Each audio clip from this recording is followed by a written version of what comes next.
Bismillahirrahmanirrahim. Alhamdulillah.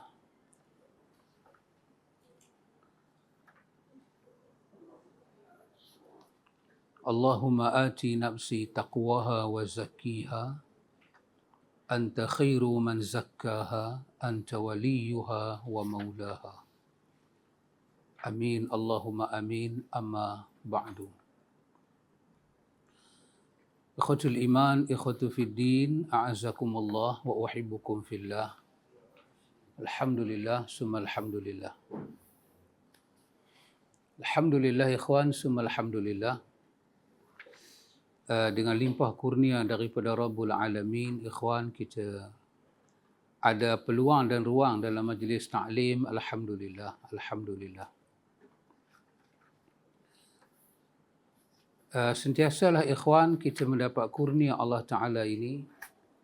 Kalau kita menghabiskan masa kita sedikit ikhwan dalam seharian, dalam 24 jam ni, kita habiskan sikit masa kita untuk mengenal petunjuk Nabi kita. Maka Allah mentakdirkan di atas lidah Nabi kita itu satu doa pada kita. Nadharallahu imra'atan. Iaitu Allah suruh Nabi baca doa berkenaan dengan nadharallah, cahaya. Tak dengar. Okay. Allah suruh Nabi baca doa. Nadrah ataupun nudrah. Nadharallahu sami'a. Nadharallahu sami'a. Itu mudah-mudahan Nabi kata Allah memberi sinar di wajah.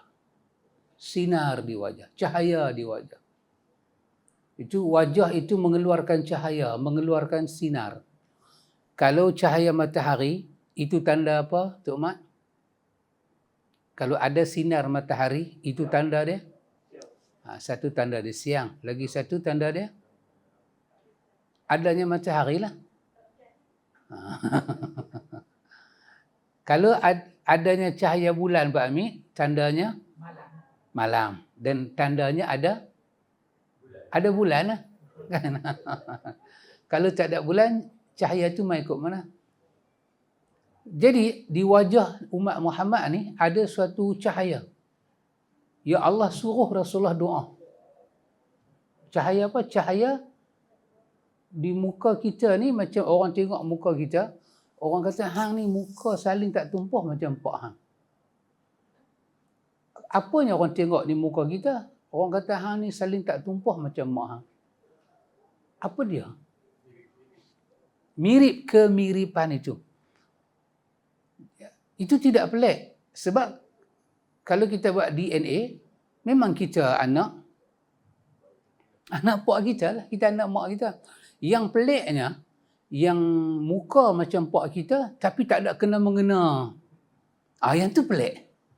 Yang ni mungkin orang kata pelanduk. Pelanduk 2 serupa. Orang tua-tua kata 7 serupa. Saya tidak tahu. Jadi, ada cahaya yang didoakan oleh kekasih Allah kepada umat dia, yang di akhirat nanti, cahaya tu keluar, pertanda kata, itu umatnya mengikut Muhammad. Maka cahaya tu keluar macam mana? Melalui doa Nabi. Nabi kita, nadharatallah, Allah memberi cahaya, sinar di wajah. Kepada siapa? Man sami'a maqalati. Orang yang mendengar sunnahku. Orang yang mendengar maqalati, perkataan aku. Dia hafal, dia faham, dia amal dan dia sampaikan. Jadi kalau cahaya bulan tanda malam, cahaya bulan tanda bulan ada, maka cahaya di wajah mukmin tanda hidup dia mengikut Nabi dia. Tanda. Jadi bila cahaya ni pudar, maka bulan bukan tak ada. Bulan ada, tapi mesti ada sesuatu yang menghalang. Awan tebal ke, sampai cahaya tu tak dapat sampai. Matahari ada. Tapi mungkin kerana mendung kuat, awan tebal, maka cahaya matahari itu tak sampai. Jadi Nabi tetap ada, sunnah tetap ada. Tapi kenapa di wajah orang tu tak ada? Yang menghalang dia adalah dia yang tidak ikut Nabi dia. Maka tak keluarlah cahaya itu. Maka kita siang malam pagi petang ni, di samping ada tanda-tanda lain, maka Allah bagi pada kita nudrah. Nudrah. Apa dia? Cahaya. Wujuh kita ni, wujuhun yawma izin na'imah li sa'yiha radiyah. Wujuhun yawma izin na'imah. Tengok wajah mereka ni pun tahu dah mereka dalam nikmat. Nikmat apa? Nikmat sunnah. Mana ada nikmat boleh mengatasi nikmat iman, nikmat Islam. Kalau iman dan Islam itu kita kata satu benda besar, maka kita ingat balik perkataan Imam Barbahari. Apa dia? Islam itu adalah sunnah, sunnah itu adalah Islam. Jadi satu orang diberi nikmat Islam, tak diberi nikmat sunnah, itu belum jaminan Islam diamal itu betul dan benar.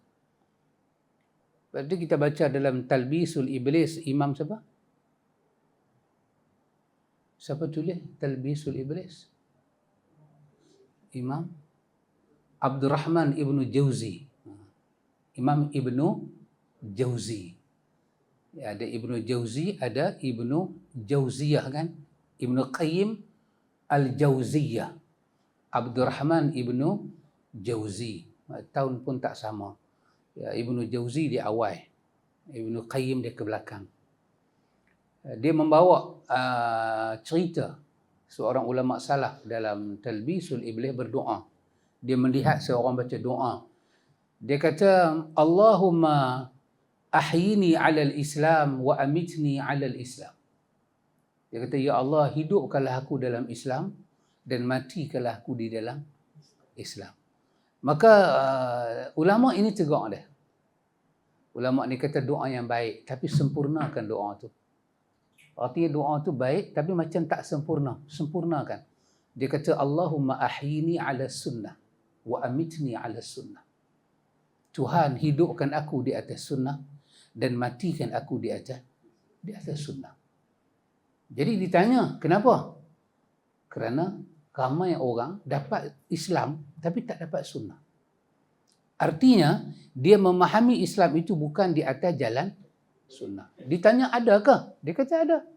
Maka dia kata seperti Syiah. Seperti firqah-firqah yang kesemua ni mereka idhafah, sandak diri mereka kepada Islam. Tapi tidak di atas sunnah. Jadi bila kita belajar Islam, kita belajar agama, kita belajar Quran, kita kena belajar sunnah. Dan kita kena tahu ikhwan, dalam banyak-banyak cabaran kita belajar ni, belajar sunnah lah cabaran yang paling dahsyat. Kita lihat di dalam riwayat Imam Bukhari. Dalam riwayat Imam Bukhari. Hadis menyebut tentang Imam Bukhari bawa kepada kita hadis, la tattabi'unna sunana man kana qablakum shibran bi shibrin wa zira'an bi zira'in hatta law dakhalu juhra dhabbin tabi'tumuhum qulna al-yahud wal nasara qala faman. Nabi bagi tahu pada kita, Nabi kata pasti, Nabi kata pasti jalan hidup kamu ni akan ada pihak lencongkan. Pasti dia tak akan benarkan kamu ikut jalan aku. Dalam dunia ni kita ikutlah siapa pun. InsyaAllah tidak ada orang marah dan tak ada orang nak lencong kita. Tak ada orang nak main nasihat kita. Dia bagi semangat lagi bagus. Ada orang pakai baju macam apa? Macam something like cari word Melayu tu tak jumpa Cik Din. macam rainbow tu. Dia payung macam tu baju, dia macam geng-geng apa dia panggil?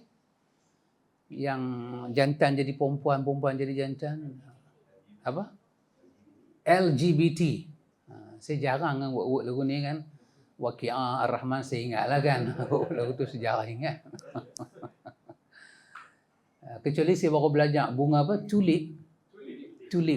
Melbourne pula dah. Amsterdam. Melbourne apa? Tulip.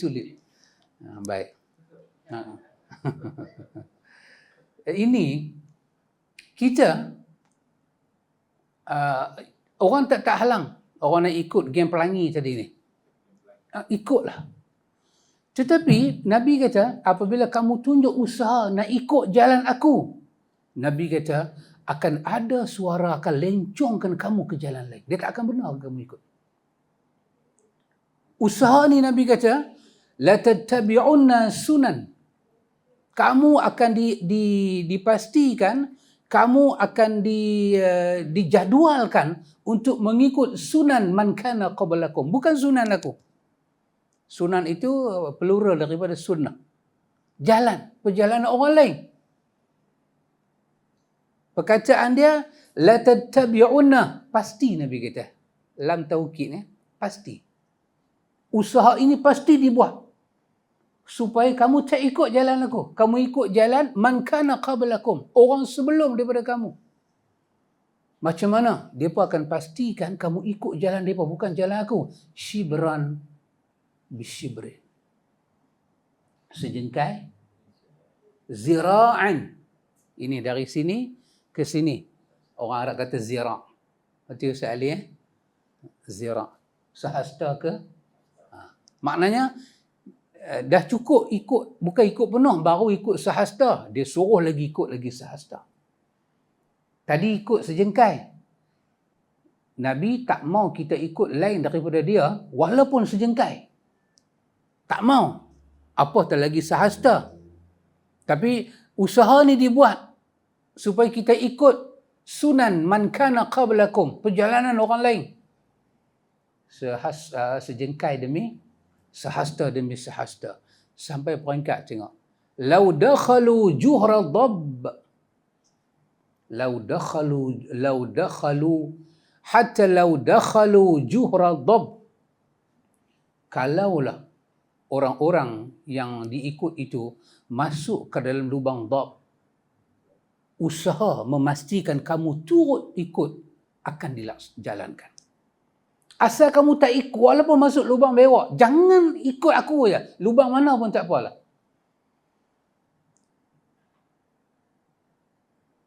Qulna, rawi kata, kami bertanya pada Nabi, al-Yahuda wan Nasara, adakah ini daripada usaha-usaha Yahudi dan Nasara? Dan adakah jalan yang akan dipalingkan itu ke jalan Yahudi dan Nasara? Nabi kata, faman. Kalau bukan jalan mereka yang umat aku akan ikut, jalan siapa lagi yang ada? Subhanallah.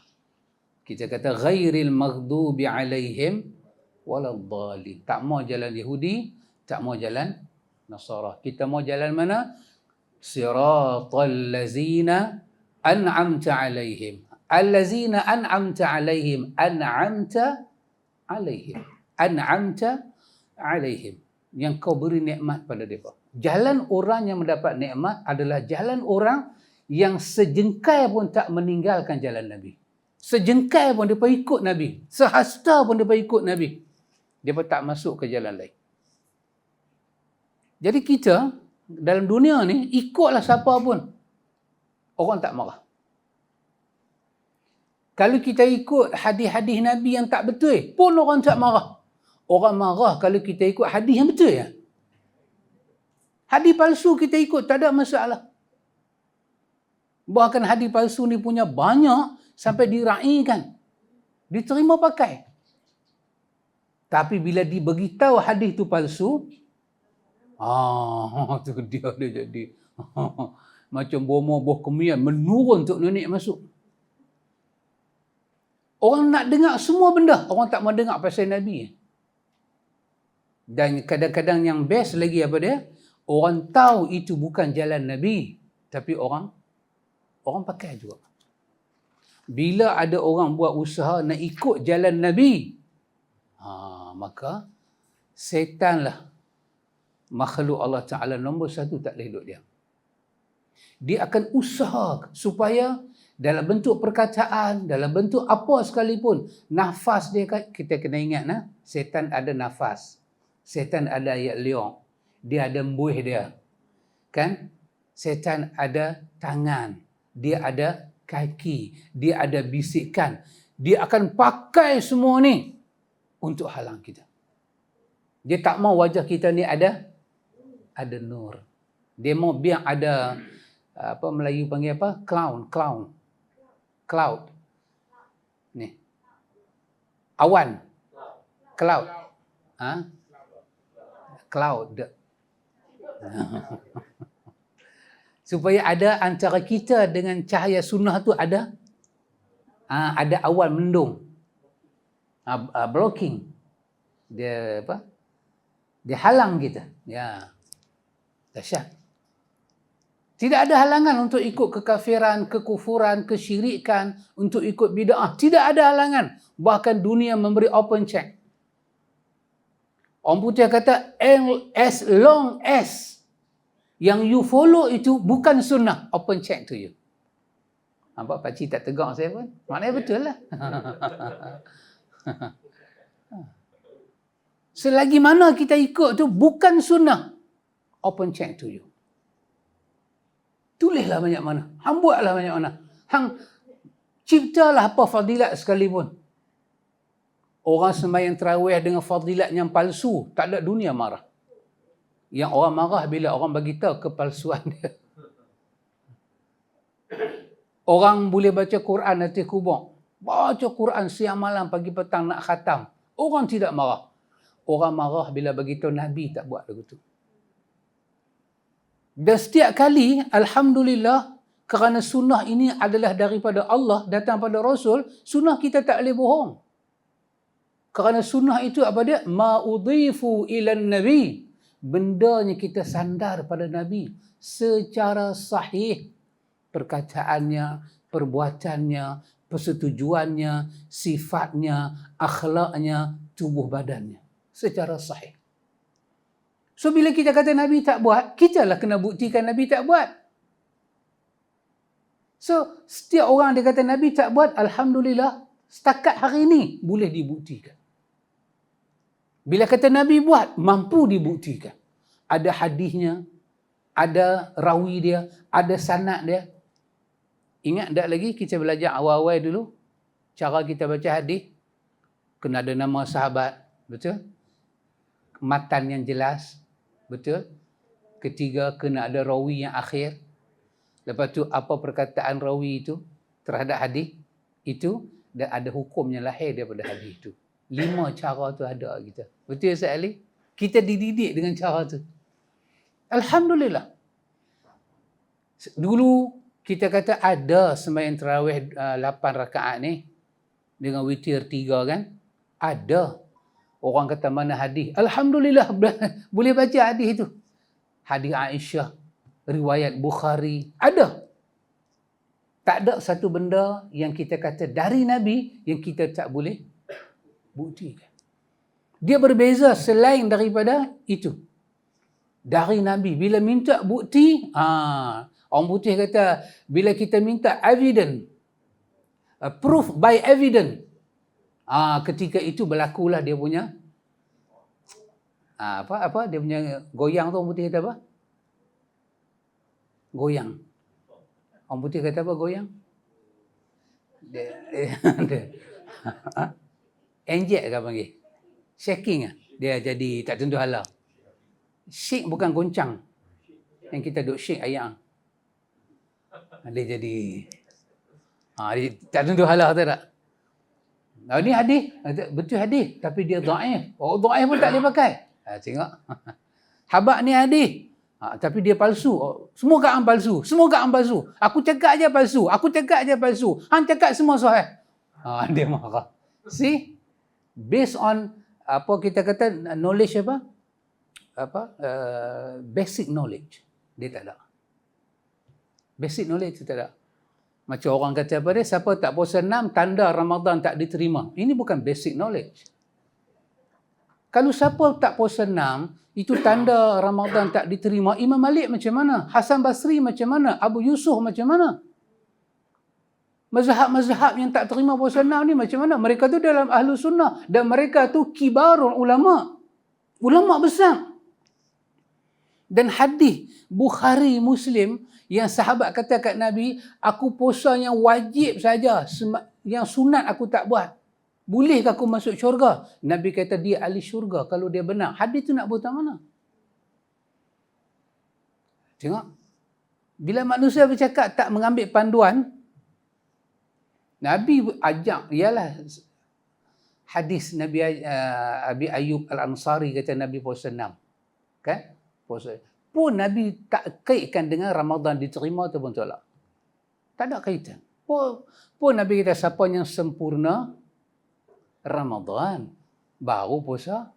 Itu saja. Nabi tak bagi tahu siapa tak puasa 6 jaga Ramadan apa sangkut, jangan buat leceh. Dah. Yang ni aru-gerak duk main ni semua ni. Aru-gerak ni duk cakap bukan-bukan. Tengok. Selagi kita boleh merepek lagu tu, tak ada siapa marah kita, Abang Man. Bahkan cakap kita tu kalau baik kita punya emosi, kita boleh cakap dengan air mata, lagi dunia terima. Tapi bila kita kata proof it, buktikan hujah itu dengan dalil, ketika itu nampaklah zalah gelincang kita ni di mana. Subhanallah. Allah Ta'ala memuliakan sebahagian hamba-Nya Allah nak muliakan. Kata sebahagian daripada ulama salaf, qala ba'du salaf, kata sebahagian ulama salaf, ingat saya nak baca hadis ni tapi sampai tak sampai saya tak tahu. Tapi saya mukadimahkan tu dulu. Ulama salaf kata apa? Tengok. Kata ulama salaf, inna hazihil akhlaq wahaibun wa anna Allah iza ahabba 'abdahu wahabahu minha.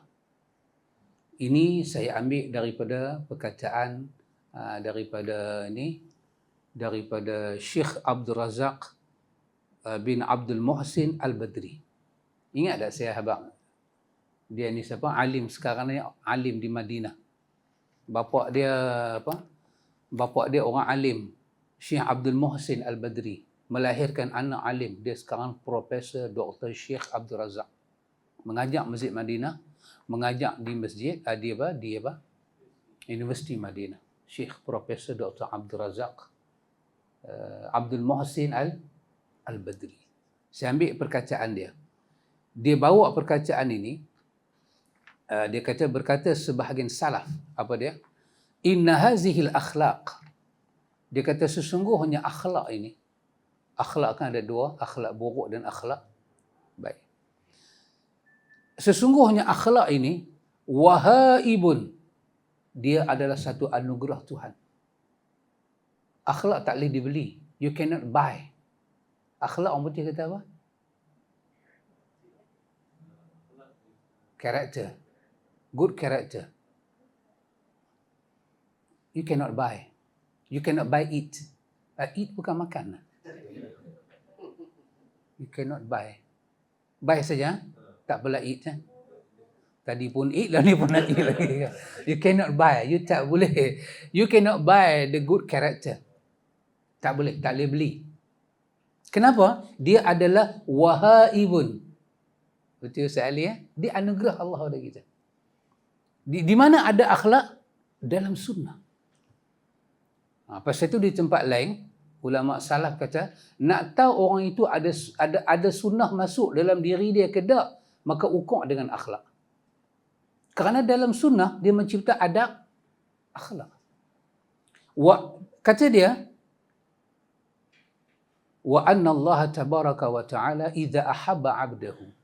Apabila Allah sayang pada hamba dia, dan Allah nak tunjuk kata Allah sayang pada hamba dia, wahabahu minha. Allah anugerahkan akhlak sunnah itu pada hamba itu. Sunnah ni satu dia ilmu, kedua dia adab, ketiga bila ilmu campur dengan adab, lahirlah anak dia, nama dia akhlak. Karakter, cara cakap, cara itu. Kita, apa saja kita nak kait dengan Nabi, ini satu akhlak yang cukup azim. Kenapa? Kerana Allah sendiri menyatakan dalam suratul Qalam, wa innaka la'ala khuluqin azim. Sesungguhnya engkau Muhammad berada pada akhlak yang azim. Subhanallah. Jadi siapa berakhlak dengan Nabi, mengikut sunnah Nabi, dia mengikut akhlak yang azim. Semayang macam Nabi, akhlak yang azim. Kerana itu akhlak Nabi dengan Tuhan. Berzikir cara Nabi, bersopan santun cara Nabi. Subhanallah. Karena itu, apabila Allah Ta'ala anugerahkan ini, Allah anugerahkan kepada kita apa dia? Allah anugerahkan kepada kita masa, kekuatan untuk belajar. Dan kita belajar itu pula apa dia? Semulia-mulia benda sunnah. Dari semulia-mulia insan. Daripada Al-Jalil, Tuhan yang maha mulia. Daripada Allah Al-Azim, Tuhan yang maha agung. Kita belajar seagung-agung benda. Apa dia? Sunnah. Pasal itu bid'ah dicela. Kerana bid'ah tu maksud dia apa? Sesuatu benda direka yang mirip macam sunnah. Dia bukan benda betul, dia bukan benda original, dia mirip. Kenapa? Nak pakai dia beribadat pada Allah menggantikan sunnah. Ini satu benda yang sangat buruk. Pasal itu dia dikatakan muhdath. Dia dikatakan bid'ah, rekaan, ciptaan, bikinan. Bikinan orang tapi sandak kepada. Maka dalam banyak-banyak wahyu yang turun kepada Rasulullah, satu bahagian wahyu yang turun, kita dilarang bercakap tentang Allah dan Rasul apa yang tidak diturunkan. An taqulu 'ala Allah ma la ta'lamun. Jangan bercakap tentang Allah apa yang kamu tak tahu. Maka Nabi sambut ayat tu dengan hadis yang begitu mutawatir. Bukan kata sahih, mutawatir. Man kazaba alayya muta'ammidan falyatabawa maq'adahu minan nar. Siapa yang bohong guna nama aku dengan sengaja, satu tempat duduk dalam neraka. Itu akhlak, tak boleh bohong. Tapi saya ulang lagi sekali, dalam dunia ni kita bercakaplah macam mana pun orang akan macam-macam respect lah, agree lah. Jangan cakap betul pasal Nabi je, orang mula marah.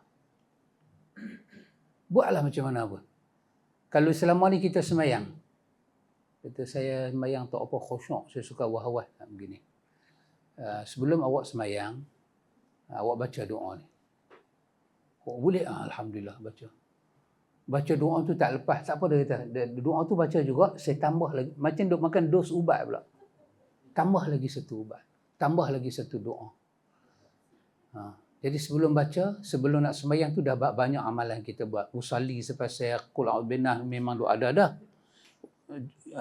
Baca doa dia pula. Lepas tu macam dos tak cukup, tambah lagi dos. InsyaAllah, tanyalah siapa pun. Utara ke selatan, maghribi ke masyriqi. Tak ada orang marah. Orang akan kata itu rawatan untuk merawat. Cuma orang akan marah bila kita kata sahabat. Akhi, ya akhi. Hazihi bid'ah. Ini tak ada, maksudnya, ya akhi, saudaraku, ini bid'ah. Maksudnya apa dia? Saudaraku, ini rekaan semata-mata. Kalau kita terjemah dalam bahasa Melayu, dia marah tu korang sekali. Kalau kita pakai yang Arab tu, marah dia lebih. Dia dengar bid'ah ni dia. Temperature dia tu dia. Maksimum. Kata sahabat, apa yang sahabat buat ni rekaan orang. Dia marah dia tak korang. Dia kata memanglah rekaan tapi bukan sebarang orang reka, ulama juga reka. Dia masih boleh, orang putih kata hold kan, dia boleh hold lagi. Dia ada reserve kemarahan dia.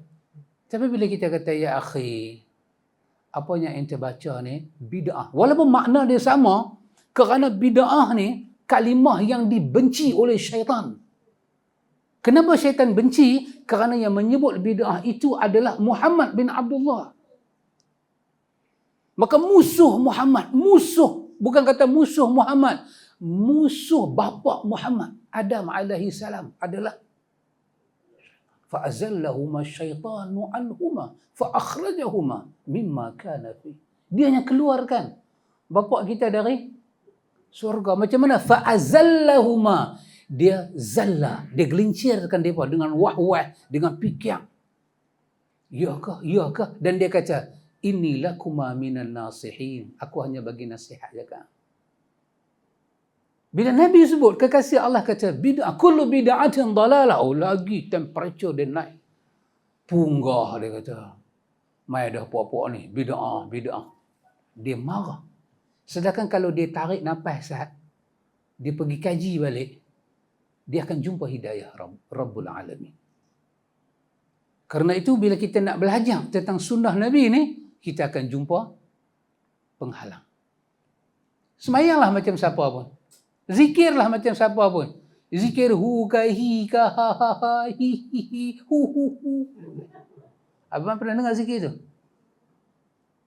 Ha ha ha hi hi hi hu hu hu. Betul? Kalau nak tahu siapa zikir lagu tu, buka Ragam P. Ramlee.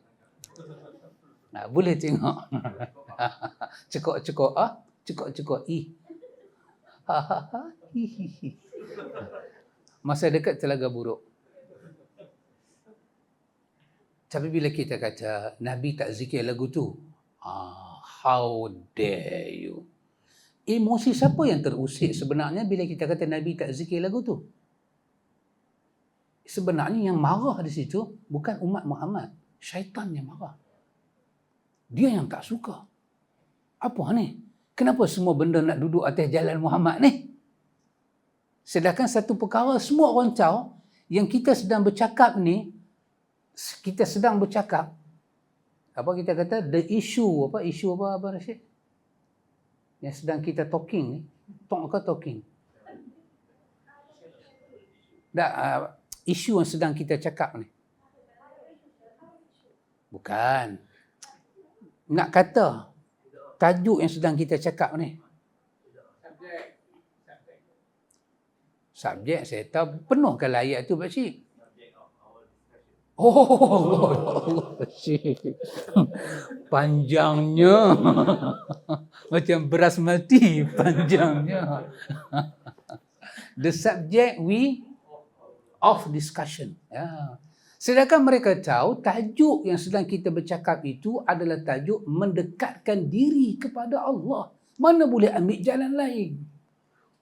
Datuk, Allah Akbar. Allah Akbar. Masya Allah. Datuk duduk sebelah saya.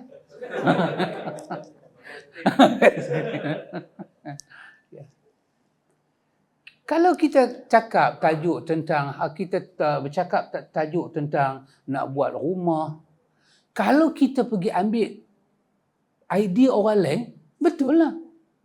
Tapi tajuk yang kita bercakap itu tajuk taqarrub diri kepada Allah. Macam mana nak dekat diri pada Allah, macam mana tajuk tu kita boleh pergi ambil pemikiran lain daripada Nabi Muhammad. Subhanallah. Ada satu ayat dalam surah Al-Ahqaf. Ayat ni saya tak mau sebut ayat berapa, saya minta cari. Tapi ayat ni duduk bahagian akhir daripada surah Al-Ahqaf. Ketika Allah sebut dalam suratul Najm, dalam surah Najm, saya baca terjemahan, nanti sambung dalam wahyu dia. Boleh sabar Rashid? Saya baca terjemahan. Allah guna dalam suratul Najm, Allah kata, Muhammad tidak bercakap dengan hawa nafsu, melainkan dengan wahyu. Macam mana ayat tu? Dan Muhammad tidak bercakap dengan hawa nafsu. Muhammad tak bercakap dengan hawa nafsu, melainkan dengan wahyu. Macam mana bunyi ayat tu?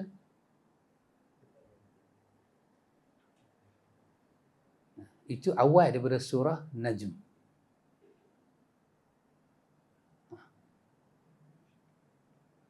Saya ulang lagi sekali. Saya bukan tanya ayat berapa. Saya tanya ayat tu dia bunyi macam mana. Muhammad tidak bercakap dengan hawa nafsu, melainkan dengan wahyu yang diturunkan.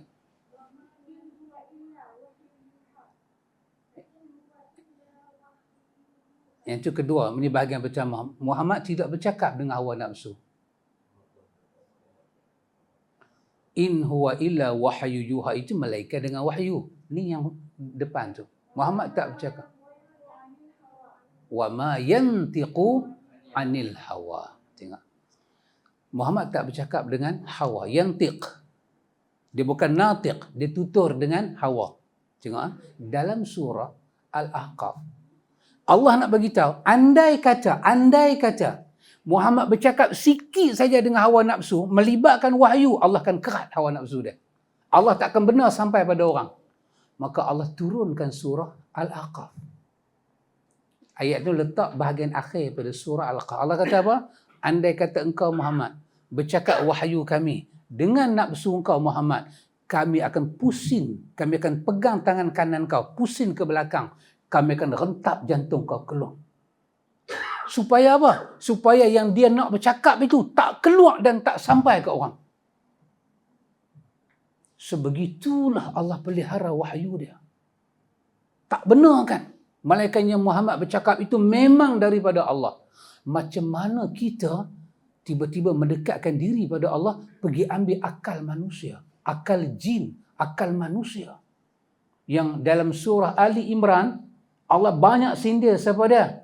Rahib, ruhbab, siapa dia? Pendeta-pendeta, ahli-ahli ibadat Nasara dan Yahudi yang suka mendepankan perkataan mereka, kebelakangkan apa yang Tuhan sebut dalam Taurat dan Injil. Andai kata, Tok Mat boleh bayang, andai kata Muhammad nak keluarkan sesuatu pandangan dia tentang wahyu, yang itu dikira sebagai diri dia, Allah akan belak. Macam mana? Kilah tangan dia, pegang tangan kanan dia, pusing. Cabut jantung dia keluar. Letak atas dada dia. Supaya apa? Yang dia nak cakap tu tak dan keluar. Dan orang tak akan dengar yang palsu. Mungkinkah Muhammad boleh buat lagu tu? Tak. Sebab Allah sebut apa? Wan najmi iza hawa ma dhalla sahibukum wa ma ghawa. Tengok dua perkataan Allah guna. Ma dhalla sahibukum, satu, wa ma ghawa. Dhalla ghawa. Ma dhalla sahibukum wa ma ghawa. Ma dhalla wala ghawa. Apa makna dhalla? Muhammad ini tidak sesat. Perkataan dhalla biasanya diguna untuk pelanggaran kepada nilai akidah. Kepercayaan Muhammad tidak sesat. Ghawa ni apa dia? Dia merujuk kepada kegelinciran akhlak. Pertuturan, perkataan, tergelincang, ghawa, tersesat dalam bentuk akhlak. Dua-dua tu tak ada kat Muhammad. Ma dhalla sahibukum wa ma ghawa. Akidah dia tak sesat, iman dia bawa tak sesat, dan akhlak dia pun tak sesat. Orang macam ni pun Allah tak benarkan fikiran dia, hawa nafsu dia masuk campur dalam wahyu. Macam mana kita telah mencampurkan diri kita. Jadi yang ni, selama kita tak bercakap benda ni pada orang, orang akan agree dengan kita. Tapi bila kita mula bercakap tentang petunjuk Nabi, saya pun tak tahu kenapa orang nak marah bila kita kata sabit dalam hadis Bukhari, sabit dalam hadis Bukhari, hadis Jabir. Dan hadis itu Imam Syafi'i letak dalam kitab dia Al-Um, dalam bab sembahyang raya. Nabi menyampaikan khutbah raya sekali saja. Tidak dua kali seperti khutbah Jumaat. Dan dalam hadis itu pula tak sebut khutbah, dia sebut Nabi memberi pelajaran, peringatan. Nabi meninggalkan Masjid Nabawi, meninggalkan mimbar, Nabi pergi ke tempat bernama Musalla. Kenapa orang nak marah? Saya pun tak tahu kenapa orang nak marah. Indonesia, kita tahu kerajaan dia Pancasila, besar orang Islam di sana, berbagai-bagai mazhab ada di sana, tetapi apabila sampai hari raya, semua yang bermacam-macam mazhab ni meninggalkan masjid, pergi ke padang. Saya tengok seorang penyanyi terkenal zaman saya lah, Baman, zaman orang tak kenal dia. Rhoma Irama. Ha? Kenal? Bergadang boleh bergadang, kalau ada apa tu? Lagu dia Bergadang. Kan? Dia jadi imam. Dia baca khutbah. Dia keluar, dia seorang seorang singa yang terkenal lah zaman tu kan. Dia keluar, Dan dia tu bermazhab Syafi'i, keluar meninggalkan surau dan masjid, semayang di tengah jalan. Dan Indonesia tak jadi kalut, Malaysia kalut. Saya ingat Ustaz Allah kata sebab di Malaysia tak ada padang, ada masjid dah. Jadi kita tak keluar. Pun tak ada masalah kalau orang nak semayang dalam masjid pun semayanglah. Tapi kenapa susah nak baca khutbah sekali macam tu? Tak apa. Tapi bila kita sebut Nabi baca khutbah sekali, dandan orang nak marah. Dandan nak marah. Pasal apa? Awak baca 2 kali. Kita kata Nabi baca sekali. Bukan kita kritik hak 2 kali tu. Kita sebut Nabi sekali. Yang tu nak marah. Sebenarnya emosi siapa ni yang terganggu bila kita sebut pasal Nabi rahmatan lil alamin? Bukan emosi umat Muhammad. Umat Muhammad ni dia nak wajah dia tu ada pertanda dia ikut Nabi dia. Ini yang terganggu adalah emosi syaitan. Syaitan yang terganggu dengan sunnah ni. Jadi abang boleh nampak susahnya nak belajar sunnah. Tiba-tiba Allah izin kita belajar. Saya teringat perkataan itu menyatakan bahawa kalau siapa-siapa boleh puasa 6, bermakna kita adalah orang terpilih. Oh, senang. Imam Malik tak terpilih, dia tak puasa 6. Kita terpilih. Ya subhanallah. Puasa 6 tu bagus. Kan? Puasa 6 tu bagus. Tetapi janganlah sampai mentak baguskan orang lain. Tidak, itu tak betul. Itu sesuatu yang patut dibetulkan, diluruskan balik. Kebaikan melahirkan kebaikan betul. Satu kebaikan melahirkan 10 hasanat. Itulah maksud dia. Bukan tanda kata kita puasa Ramadan diterima, melahirkan kebaikan puasa 6. Imam Malik kata sebegitu banyak sahabat ada, takkan Nabi Ayub saja tahu Nabi puasa, sahabat lain tak tahu. Apa hendak cerita kat aku? Rawi-rawi ni semua macam mana? Saya ingat kalau Imam Malik ada, tenggelam semua mazhab dah ni. Orang takkan ikut siapa? Orang ikut Imam Malik. Kena tahu Imam Malik ni siapa dia? Tempat Imam Syafi'i menghafal Muwatta. Guru dia. Agak-agak kalau Imam Malik dengar statement tu, tanda kata puasa Ramadan diterima ialah dengan puasa 6, Imam Malik nak tengok orang tu macam mana. Imam Malik tak kata apalah, dia imam. Kalau saya kata awak mengkuk metode tu. Ini sesuatu yang perlu dibetulkan. Tak betul. Itu tidak betul. Fakta itu salah. Total. Secara total dan fatal. Hadis yang saya nak baca ni ikhwan adalah hadis Abu Hurairah. Hadis ni hadis Abu Hurairah. Hadis ni riwayat daripada Imam Bukhari dalam Sahih Bukhari. 950 dah. 850. Saya abang aja. Next week lah. Ni saja tak ada. Hanya gazette untuk next week. Maknanya Datuk tiba balik pula lah next week pasal tak baca. Saya nak baca hadis ni pasal apa? Pasal menguap. Saya nak baca pasal menguap. Saya nak angkat perkataan Ibnu Hajar Asqalani dalam Fathul Bari. Dia kata para nabi tidak menguap. Para nabi tidak menguap. Allah halang daripada menguap. Walaupun hadisnya Ibnu Hajar bawa tu ada kedhaifan dia, tetapi seolah-olah berlaku kesepakatan maksud bahawa menguap ni tak diamalkan oleh para nabi. Kerana Allah nak memelihara adab dan akhlak mereka. Mereka terpelihara daripada menguap. Kenapa? Kerana Nabi sebut dalam hadis yang sahih, menguap dari syaitan. Menguap ni, maksud menguap tu, itu menguap.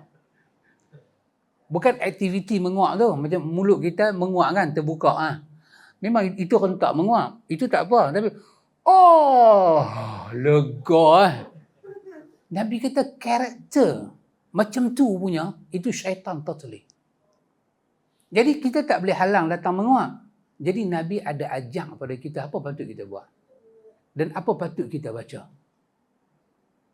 Dan kalau kita menguap dalam semayang, luar semayang, ada beza ke tak?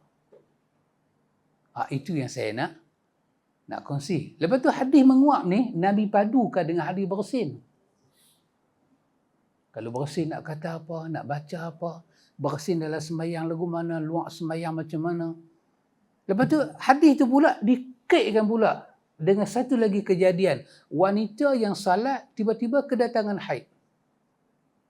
Ada pula satu perkataan Nabi kat situ. Jadi hadis itu yang saya nak baca. Jadi next week jugalah. Ini gazet saja. Gazet saja. Riyadhus Salihin tu saya tak baca lagi. Sebab baca Riyadhus Salihin ni kerja banyak. Jadi ni pun saya dah ambil dah masa Ustaz Ali. Masa saya dah ambil. Saya tak mau curi dah masa. Pasal saya dah habis dah puasa 6 Ustaz Ali, saya tak mau curi masa.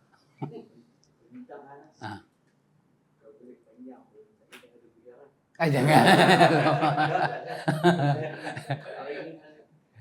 Ustaz Ali kata panjang sikit, tak gaduh kuliah. Saya jawab kat Ustaz Ali, tak ada siapa pun bergaduh di sini.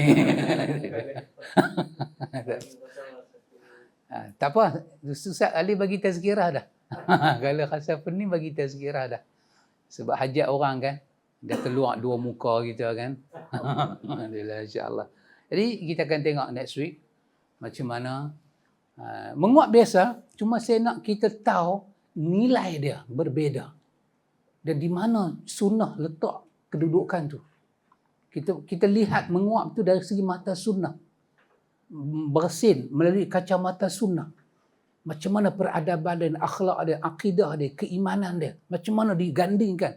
Yang ni adalah sesuatu yang membezakan kita tahu menguat daripada sudut ini dan sudut ini. Itu saja. InsyaAllah wa ila liqa' kita sambung. Subhanakallahumma wa bihamdika. Asyhadu an la ilaha illa anta. Astaghfiruka wa atubu ilaih. Wassallallahu ala Nabi Muhammad. Walhamdulillahi rabbil alamin.